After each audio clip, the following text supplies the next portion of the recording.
ఆమ్లెట్కి ready చేసుకోవాలి friends. ఇప్పుడు బౌల్లో ఎగ్ కొట్టుకోవాలి ఫ్రెండ్స్. బౌల్లో ఎగ్ కొట్టుకోవాలి ఫ్రెండ్స్. ఎల్లో కలర్ ఇప్పుడు కొంచెం సాల్ట్ వేసుకోవాలి ఫ్రెండ్స్. ఇప్పుడు పసుపు వేసుకోవాలి ఫ్రెండ్స్. ఇప్పుడు కారం వేసుకోవాలి ఫ్రెండ్స్. ఇప్పుడు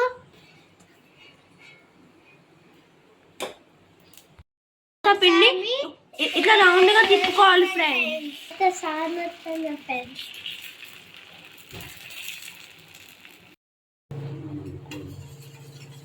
ఇప్పుడు మనం కలుపుకున్న ఆమ్లెట్ ఎగ్ ఏమైనా ఉంటుందో అది ఇందులో వేసుకోవాలి ఫ్రెండ్స్. ఆయిల్ పెట్టుకొని కొంచెం మసాలా వేసుకొని ఎగ్ దోశ రెడీ.